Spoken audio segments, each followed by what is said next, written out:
Hello and welcome! I am Enigmius and this is episode 3 of the Ultimate Feed the Beast Reloaded series. We're at the top of the world looking down.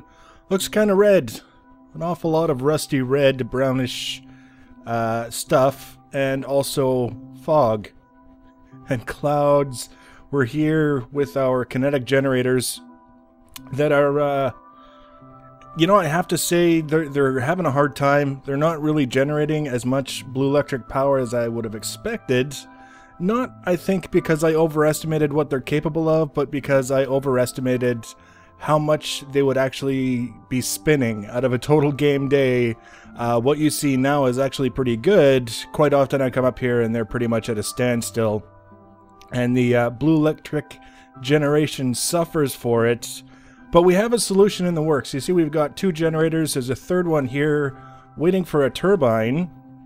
I haven't had to worry too much about finishing off the automatic turbine replacement system because actually if we come over here and take a look at the first one we installed, we'll just make sure it is barely showing any signs of damage at all.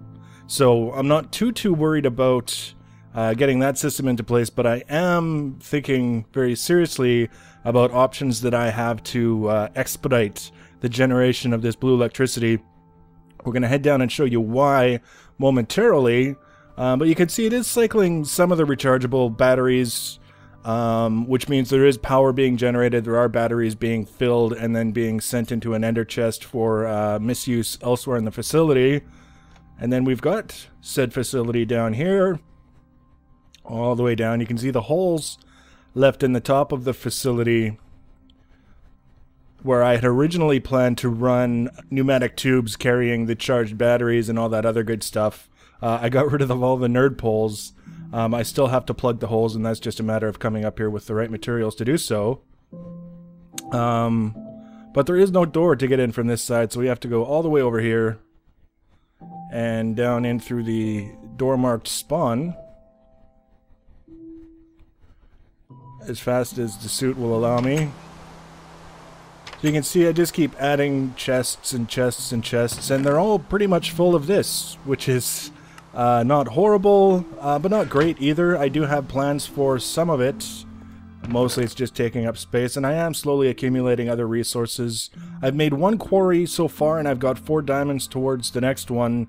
And I've got enough metal, ores lying around, iron, copper, tin, to make, machines as I need them. I'm not in any position to be doing any sort of mass crafting, mass assembly of any kind. But we're working our way there. I'm just going to haul ass over here. You can see this is the test pit that my quarry dug, and I put the single water source block in the corner, and by the time it got about 15 blocks down, it had spread out so that it was covering the whole area. In case I had hit any lava, it would have been turned to obsidian and it wouldn't have stopped the quarry. It took about 1 million Minecraft joules running the quarry on 50 joules per tick, which is, as far as I know, everyone that I've read posting results, 9 Minecraft joules per tick is what the quarries used to take as sort of their maximum, if you want to call it that.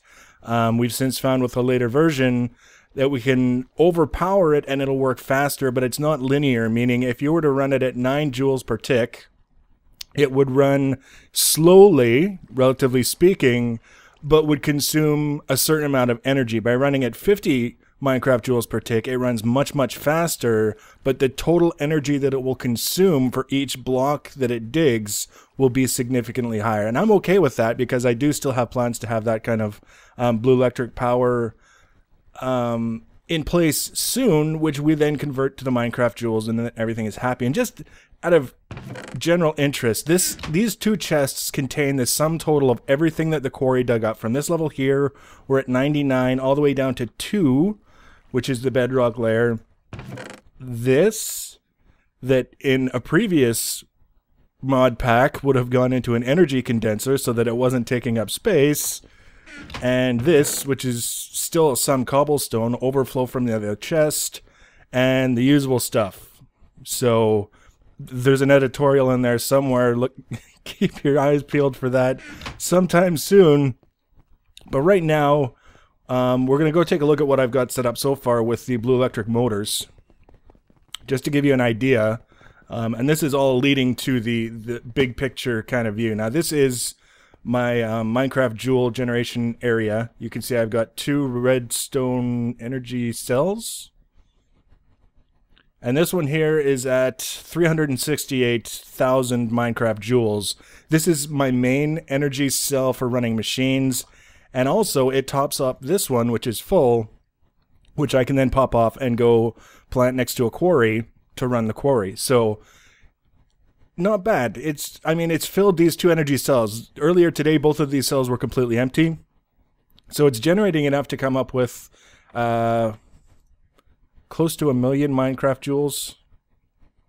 But realistically, I would like it to be much, much faster. Now, I did some testing around with different kinds of wires and different kinds of setups, trying to see what I could do to get energy to the Blue Electric motors as quickly as possible. And what I found that seemed to work the best is just having the batteries connect directly to them instead of running any kind of wires at all. Basically, this is just one giant battery that feeds into the motor.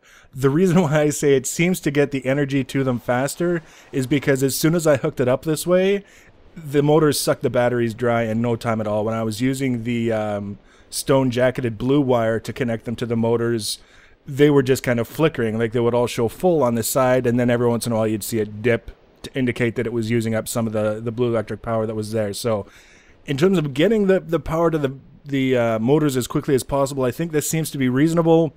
In terms of actually generating the power, we've got a lot of work to do, and that brings us to our focus for today, which ironically is going to be the farm.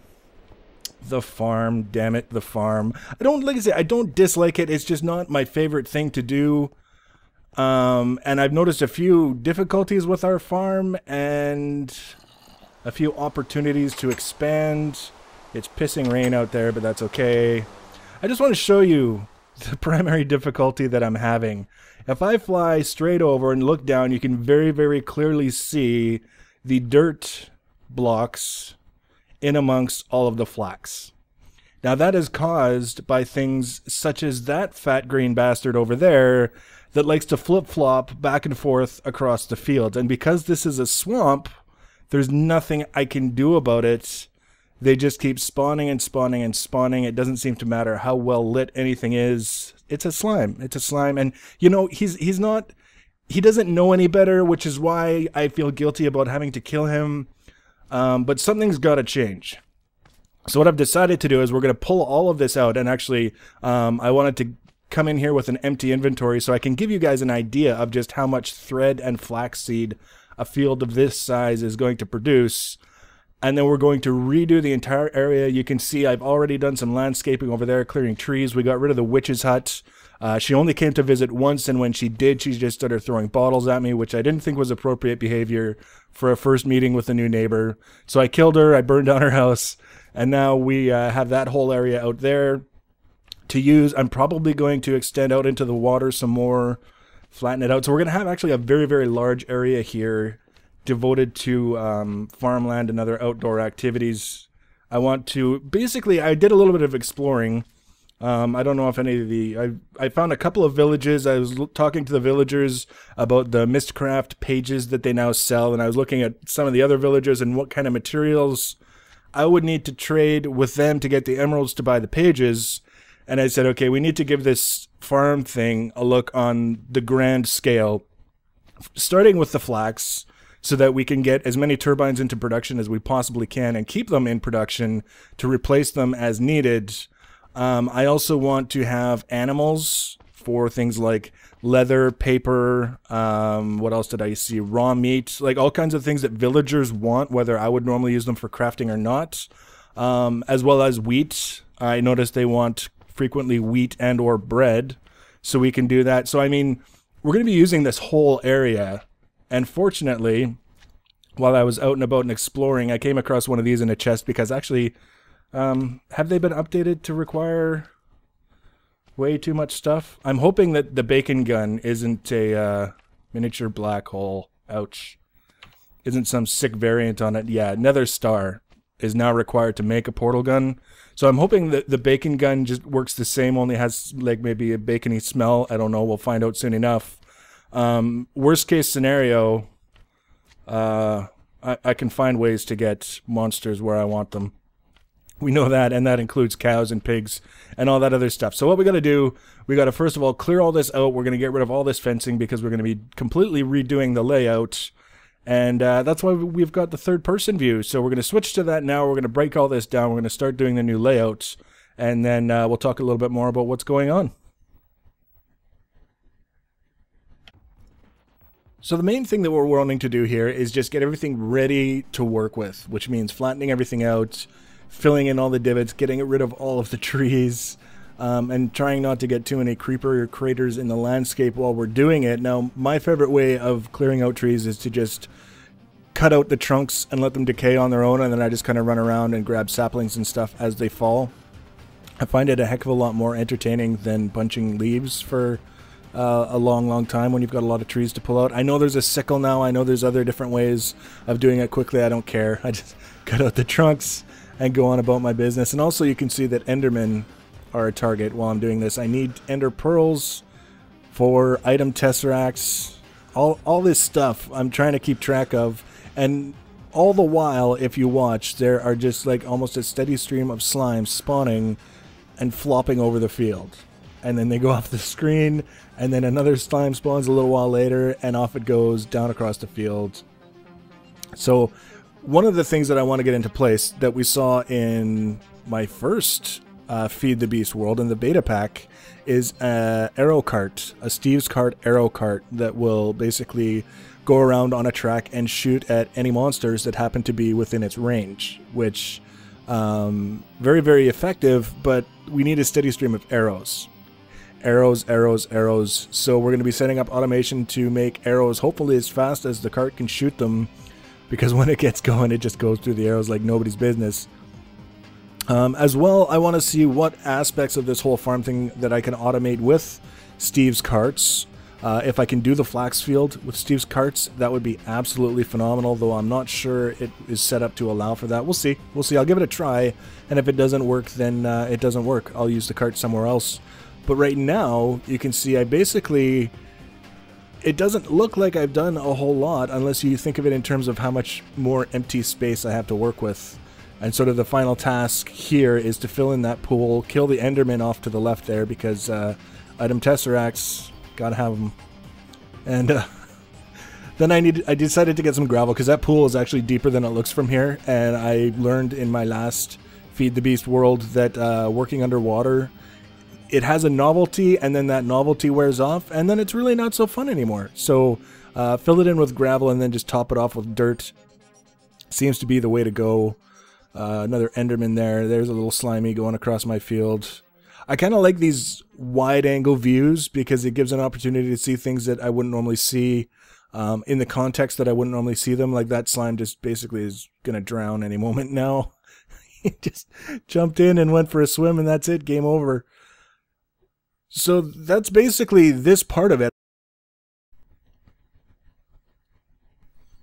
Alright, so after all of that, which was exactly 30 minutes, that little segment, take 2. So after all of that, we did a little bit more digging around, kind of getting an idea for where we wanted to put things, why we wanted to put them there, and how everything would fit together, which takes a little bit more time than a person might think. Now, I'm at about an hour and 10 minutes total since the time I started this video to now, just getting everything ready. Before we go outside and take a look at it, this is what I got out of the flax field, which is close to 30 stacks of both string and flax seeds, which obviously we will replant once we get everything squared away and ready to replant again. And also we can make paint, we can, like, anything that I need flaxseed for, I'm good. It's the string that won't go nearly so far as I might like. So you saw the field, you saw the size of the field, you see the yield from the field. Now we're gonna go play outside for a minute. It doesn't really look like I've done a lot, but actually I have. You can see I've got a much larger area to work with. I will probably harvest those bees down there. That's actually a beehive.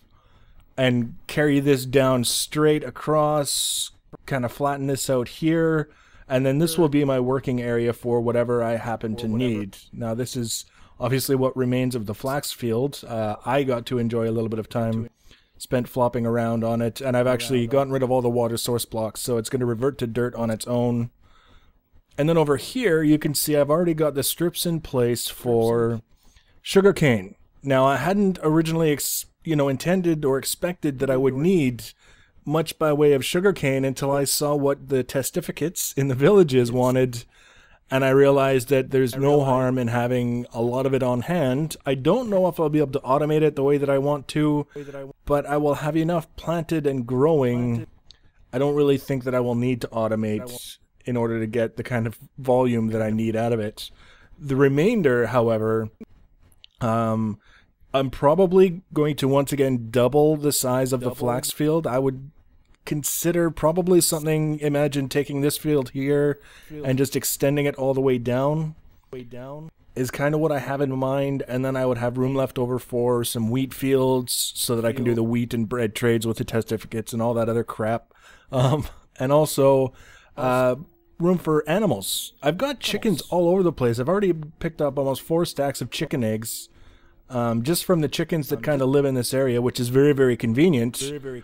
But no cows, no pigs, no sheep in this area. So I've got my portal gun. Like I said, I'm hoping that the bacon gun is just a funny variation that works otherwise exactly the same as the portal gun.